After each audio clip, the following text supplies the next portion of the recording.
The Sherman DD, Duplex Drive, was one of the most ingenious and unconventional armored vehicles of the Second World War, representing a creative solution to a very specific tactical problem: how to land heavily armed tanks directly onto hostile beaches without relying entirely on secured ports. Developed primarily by British engineer Nicholas Stroessler, the system transformed the widely used American M4 Sherman into an amphibious vehicle without fundamentally altering its core structure, allowing the Allies to exploit an already mass-produced and reliable platform. The tank retained its standard mechanical configuration, typically powered by a Continental R975 radial engine, though other engine types existed across Sherman variants, producing around 450 horsepower, sufficient both for land mobility and for driving the propeller system in water. Its armor layout remained unchanged,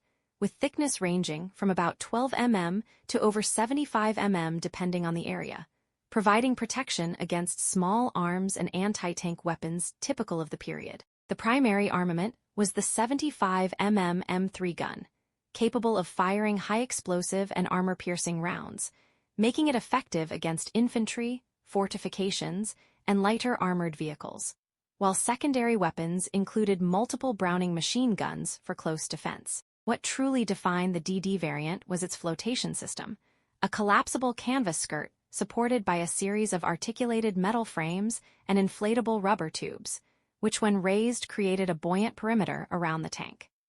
This system increased the vehicle's displacement enough to keep its heavy steel hull afloat, a remarkable engineering achievement considering the weight involved. The tank's propulsion in water relied on two screw propellers mounted at the rear, connected to the engine via a transfer mechanism that allowed crews to switch between track drive and propeller drive. In calm conditions, the Sherman DD could reach speeds of approximately 6-7 km per h in water, which was sufficient for short-distance launches from landing craft. Steering was relatively primitive, relying on directional control of the propellers and rudder-like vanes, making maneuverability limited, especially in strong currents or rough seas. A particularly fascinating design compromise was the extreme vulnerability of the flotation screen. While essential for buoyancy, it was thin, flexible, and easily damaged by enemy fire, shrapnel, or even high waves. This created a paradox where a heavily armored vehicle became temporarily fragile during its most exposed phase.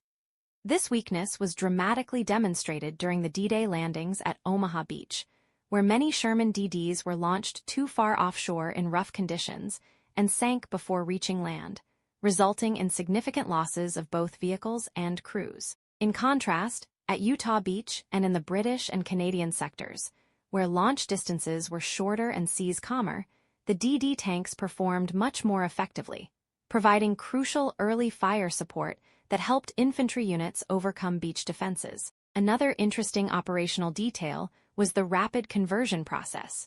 Once the tank reached shallow water or dry land, the crew would collapse the flotation screen using a system of cables and release mechanisms, restoring the tank's full combat profile in a matter of minutes. This adaptability meant that, once ashore, the Sherman DD was virtually indistinguishable in combat capability from a standard Sherman, allowing seamless integration into armored units.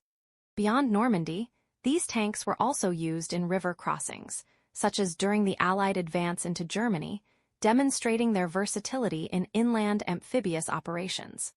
From a broader perspective, the Sherman DD exemplifies wartime innovation driven by necessity, combining mechanical improvisation with strategic foresight. Rather than designing an entirely new amphibious tank, engineers adapted an existing platform, reducing production complexity and ensuring logistical compatibility.